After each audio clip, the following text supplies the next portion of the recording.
Let go of your worries. Picture yourself beneath the restless English sky, where mist drifts across an ancient plain and the wind carries the distant cry of crows. It is dusk, or perhaps dawn, the kind of half-light that blurs the boundary between today and thousands of years ago. You feel the grass cold and damp beneath your feet, smell the earth heavy with memory, and as your eyes adjust to the dimness, the shadowy outlines of massive stones rise before you, silent and enduring. This is Salisbury Plain, a landscape whose secrets have outlived empires and outlasted the fleeting stories of kings and queens. Here, in southern England, stands Stonehenge, arguably the world's most iconic stone circle, and certainly one of its greatest historical enigmas. For centuries, travelers, poets, and scientists alike have gazed at these monolithic stones and wondered, why were they built? By whom? And, perhaps most hauntingly, what do they mean? Few places in Europe inspire such a strange mixture of awe and unease.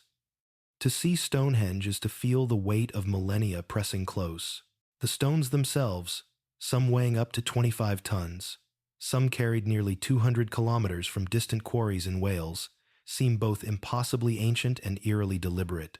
Set in concentric rings, some upright and others fallen, they have stood through countless winters and witnessed the slow march of civilizations that have come and gone around them. You might imagine yourself as one of the first people to stand here, thousands of years before the first lines of English history were ever written.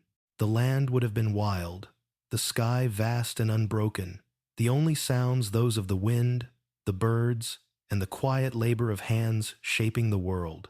What drove these prehistoric builders to embark on such a monumental project? Was it faith, fear, hope, or something else entirely? Today, even as crowds of visitors flock to Stonehenge, the site remains veiled in mystery. Scholars have proposed countless theories, ranging from burial ground to astronomical observatory, from healing temple to social gathering place. Yet, for all our modern technology, there are questions that refuse to yield. How did people in the Neolithic era move and raise such massive stones without the aid of wheels or modern machinery? What rituals were performed here, under the silent gaze of the stones? What stories are forever lost in the gaps between what we can prove and what we can only imagine? As you listen tonight, let yourself drift into that uncertain space between history and legend. Imagine the changing light on the weathered stone, the shifting seasons, the lives and dreams of those who once walked this earth. Each stone is a riddle, each shadow a whisper from a vanished world. Stonehenge invites us to pause, to wonder, to question. Its silence is not empty, but full of possibility. Across the ages, it calls out, what will you see if you look closely enough? What will you feel if you let yourself listen? Tonight, we will journey through the fog of centuries, seeking answers among the stones.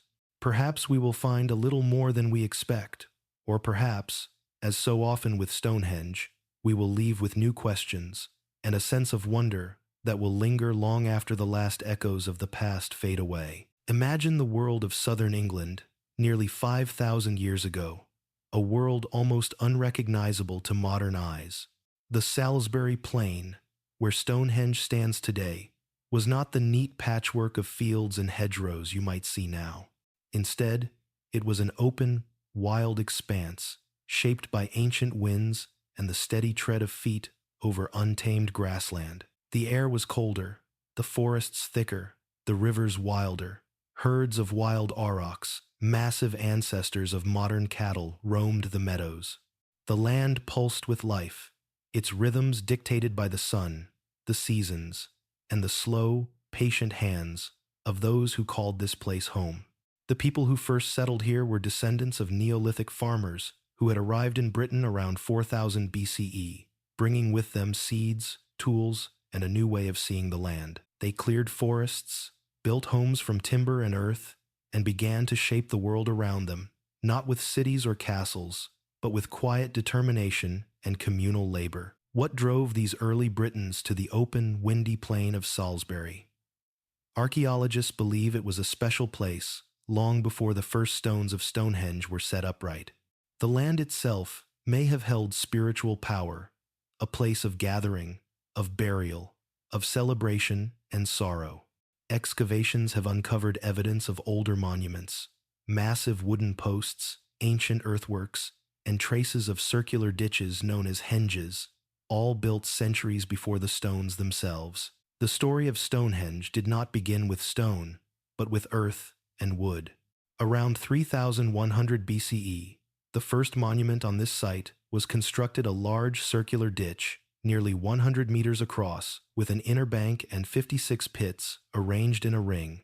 These pits, called Aubrey Holes, after their discoverer, John Aubrey, may have held timber posts or stones. Their true purpose remains mysterious even today. Nearby, archaeologists have found the remains of cremated human bones, suggesting that this was already a place of burial and remembrance. It would be nearly 500 years before the first massive stones were raised at Stonehenge. This period, known as Stonehenge Phase I, is shrouded in mystery. What changed in the lives, beliefs, or leadership of these people to inspire such a monumental project? Sometime between 2500 and 2400 BCE, the builders began the Herculean task of transporting enormous stones, now known as bluestones, from the Preseli Hills in southwest Wales, more than 150 miles, 240 kilometers away. Each stone weighed up to 4 tons, and the journey would have crossed rivers, forests, and rough terrain. Modern experiments suggest it would have taken hundreds of people, ropes, wooden sledges, and sheer determination to move even a single stone such a distance. The larger sarsen stones, the iconic pale upright blocks that give Stonehenge its silhouette, were likely sourced from the Marlborough Downs, about 20 miles, 32 kilometers, to the north. These giants, weighing up to 25 tons each, had to be hauled across rolling hills, then carefully shaped and raised into their standing positions. The precise methods used remain one of Stonehenge's greatest mysteries. Did they use rolling logs, wetting and freezing techniques, or ingenious wooden frameworks? Each theory has its advocates, and each adds to the sense of awe that surrounds this site. But why build such a monument at all? Some researchers suggest Stonehenge was a place of celestial observation. Its stones aligned to mark the movements of the sun and the turning of the seasons. Others believe it was a sacred gathering place, a center for healing, or a grand cemetery for the elite. What is certain is that the construction of Stonehenge required extraordinary planning, effort, and social organization. It was not the work of a single person, nor even a single generation, but the achievement of a community whose vision reached beyond the horizon of their own lives. Recent discoveries, using ground-penetrating radar and other advanced technologies, have revealed that Stonehenge did not stand alone. It was the heart of a complex landscape, surrounded by other monuments, wooden circles, burial mounds, and avenues leading to the river Avon. This was a sacred landscape, woven together by ritual, memory, and shared purpose. Standing amidst the stones today, you can almost sense the echoes of those who came before, the low chant of voices in the dawn, the hush as a new stone was raised, the silent prayers whispered to the sky. The land remembers, even if we have forgotten. How did these early people see the world? What drove them to such monumental effort and such enduring faith? As we search for answers, the stones themselves seem to wait patient, silent, and unchanged. If you stand in the center of Stonehenge as the first rays of sunlight pierce the horizon, you can almost feel the weight of questions that have haunted this place for thousands of years. Every stone is a riddle. Every gap is a whisper of uncertainty. No written record remains to explain why Stonehenge was built, or for whom, or exactly how. And so, for generations, the world has wondered, what does it mean? At its heart, Stonehenge is an invitation to speculate. For centuries, storytellers and scholars alike have tried to decode its secrets, each generation adding new layers of meaning. Medieval chroniclers imagined giants or ancient magicians building the stones. Victorian poets spoke of lost civilizations and ancient wisdom. Modern archaeologists, with their drones, radar, and radiocarbon dating, have brought new clarity but not certainty. One of the oldest and most enduring theories is that Stonehenge was a temple to the sun and moon. The alignment of certain stones with the summer solstice sunrise and the winter solstice sunset is precise, no accident of chance. Each year, on midsummer morning, the sun rises behind the heel stone, its light streaming into the heart of the circle. On the shortest day, the setting sun aligns with the avenue and stones on the opposite side. Was this a Neolithic observatory? A calendar built of rock and sky? A way to mark the turning of the seasons and the mysteries of life, death, and rebirth? Standing among the stones on solstice, as thousands of modern pilgrims do every June and December, you cannot help but feel the presence of something ancient and enduring, a deep connection to the cycles of the earth and the heavens. Some researchers believe the builders possessed sophisticated knowledge of astronomy, using Stonehenge as a kind of cosmic clock. Yet, the full purpose remains elusive. The alignments are impressive, but the monument is more complex than any single explanation. Another major theory holds that Stonehenge was a place of burial and ancestor worship. Archaeological evidence shows that the site was used as a cemetery for hundreds of years.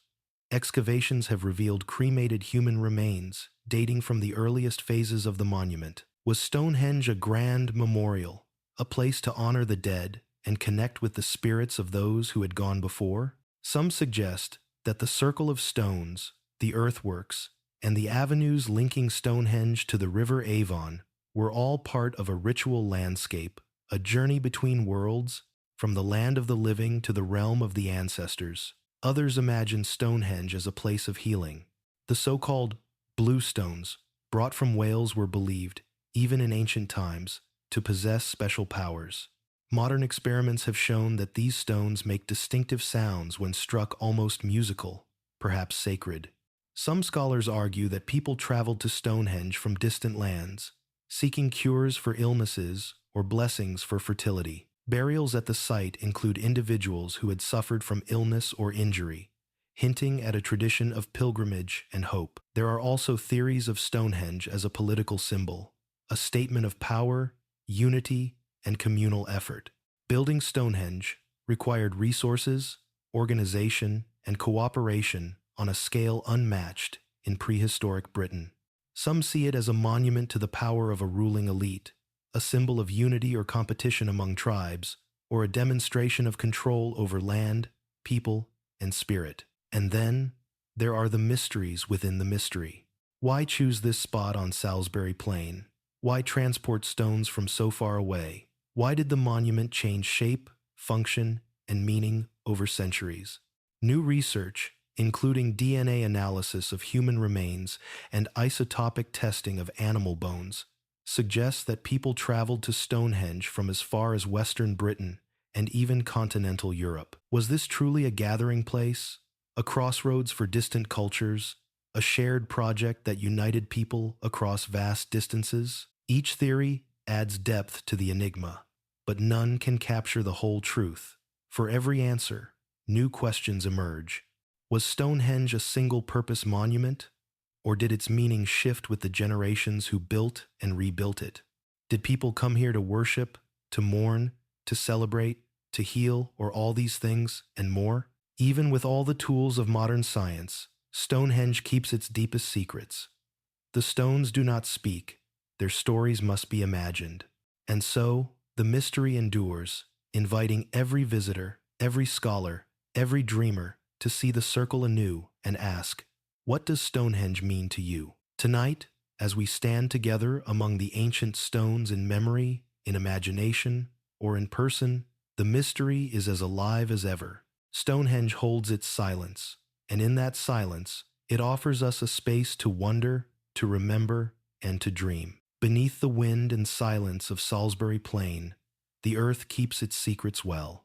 But in the last 2 decades, archaeologists armed with new technologies have pried open hidden layers of the landscape, revealing a story far richer and more complex than anyone could have imagined. Imagine the anticipation as teams arrive before dawn, their equipment glowing in the dark.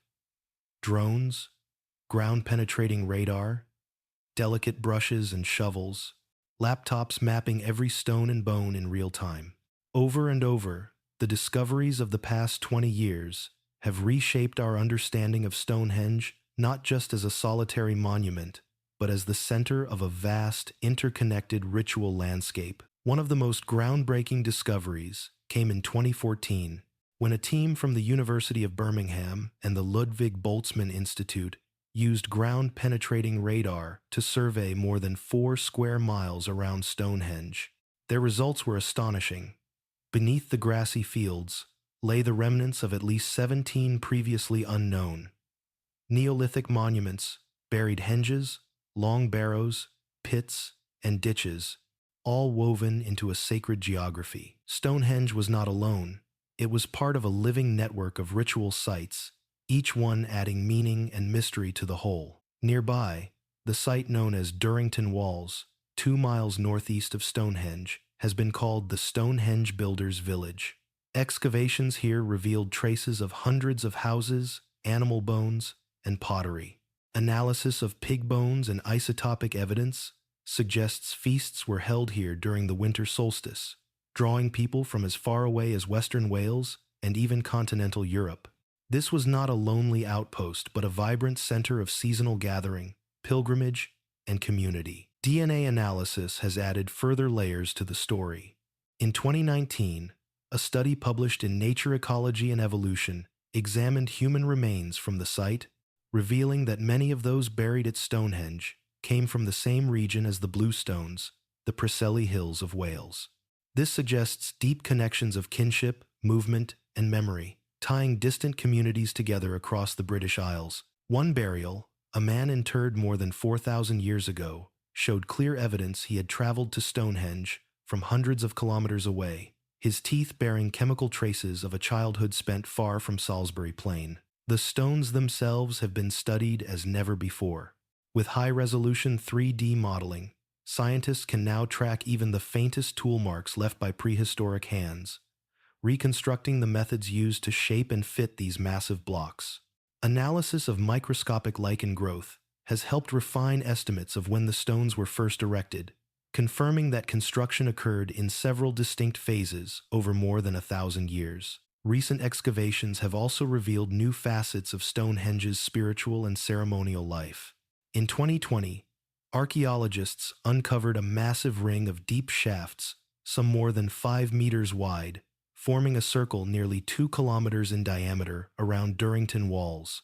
The scale and precision of this feature astonished researchers, suggesting the existence of an even earlier and grander ritual landscape. The discoveries keep coming. Rare carved chalk drums, unique to Neolithic Britain, found buried with children.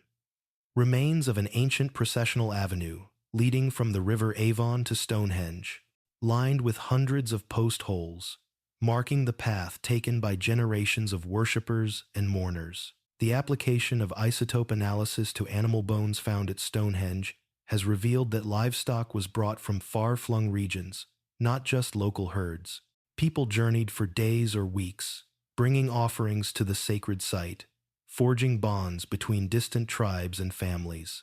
The evidence of feasting, music, and shared rituals paints a picture of a Stonehenge that was not only a place of solemn ceremony, but of joy, reunion, and belonging. Modern researchers often speak of the profound emotional impact of these discoveries. For archaeologists like Mike Parker Pearson and his team, each find is more than an artifact. It is a message across millennia, a moment when the boundaries between past and present blur. The excitement in their voices, the care with which they brush soil from ancient bones, reflects not only scientific curiosity, but a kind of reverence for the people who built and used these monuments. And what of those who visit Stonehenge today? Pilgrims still gather at dawn on the solstice, and families trace the curves of the stones, searching for a connection to the past. The discoveries of the past 2 decades have only deepened the mystery, showing that every answer brings new questions, every find reveals new riddles. Stonehenge remains unfinished, open, alive, a monument not just to ancient genius, but to our endless longing to understand who we are and where we come from. In the soft glow of the 21st century evening, long after the Neolithic builders have faded into legend, Stonehenge still stands unmoved by the winds of time, yet alive in the collective consciousness of millions around the world. Its massive silhouette, etched against a changing sky, has become more than an ancient monument.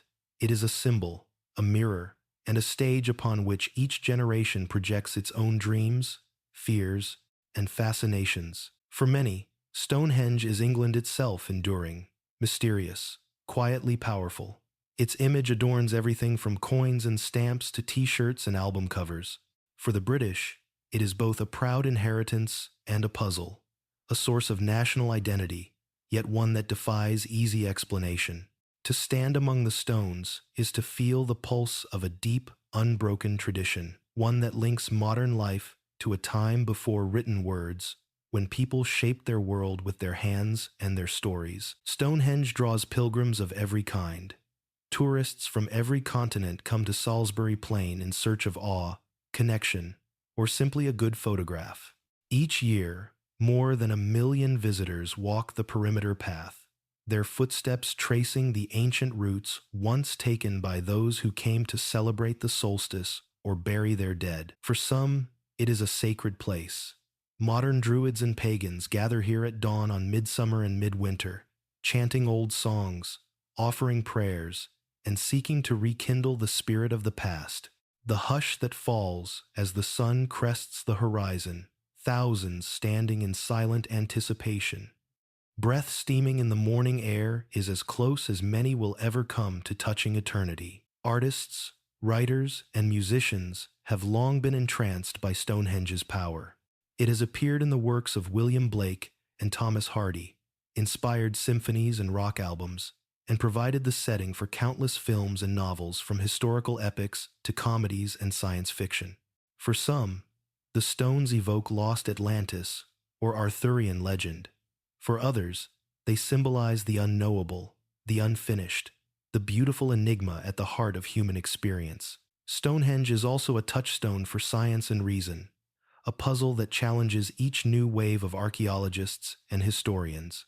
Every decade brings fresh debates over the latest carbon-dated bone, the meaning of a newly discovered artifact, or the ethics of tourist access and preservation. How should we protect the monument from the erosion of countless feet, the pressures of mass tourism, and the changing climate? The debates are passionate, often heated, and reflect a deeper truth. Stonehenge matters, not just as a relic, but as a living part of the world's heritage. This tension between reverence and curiosity, preservation and participation, gives Stonehenge its special place in modern life. Unlike the Mona Lisa or the Rosetta Stone, Stonehenge cannot be locked in a museum or contained in a glass case. It belongs to the land, to the sky, and to the shifting tides of imagination. Its silence welcomes every question, every hope, every story. Perhaps this is why Stonehenge endures as more than a monument. In an age of information, where nearly every answer is a click away, the stones resist closure.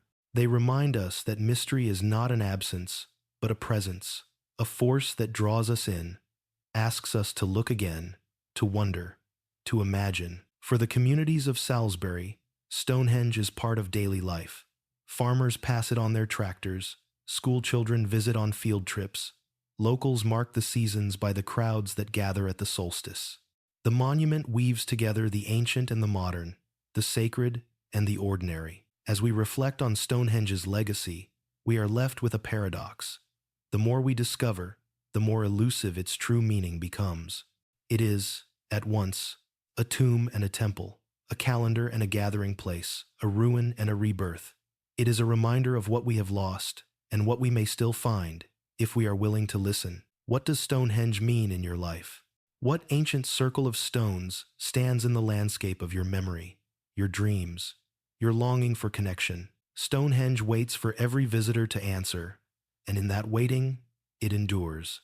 And now, As night settles softly over Salisbury Plain and the last light fades behind the ancient stones, our journey among the mysteries of Stonehenge draws to a gentle close. You might imagine the chill of evening settling on the grass, the hush that falls as the world grows quiet. In the shadows, the stones become silhouettes, patient witnesses to countless stories, both spoken and unspoken. We have wandered across thousands of years together, through the hands and hopes of Neolithic builders, the questions of poets and scientists, the shared wonder of countless pilgrims beneath the changing sky. Stonehenge remains as it always has, a riddle without a final answer. Its power lies not in what it tells us, but in what it invites us to seek. Each generation brings its own questions, and finds, among these ancient stones, echoes of its own longing for meaning, for belonging, for connection across time. Perhaps, as you drift into sleep tonight, you will carry with you the image of the stone circle beneath a silver moon, the voices of the past woven into the quiet of the present. Let yourself wonder, what questions will future generations ask of these stones? What stories are waiting to be told, not just at Stonehenge, but wherever mystery endures? Thank you for joining me on this journey through time and imagination. If you have thoughts, memories, or dreams stirred by Stonehenge, I invite you to share them, perhaps in a comment, a message, or simply in a quiet moment of reflection. If you enjoyed this story, feel free to subscribe or share it with a fellow traveler on the path of history and wonder. Above all, may you find your own circle of mystery somewhere, sometime, where past and present touch and questions are welcome to linger. Good night from the heart of England's ancient stones. May your dreams be as deep and as enduring as the mysteries of Stonehenge.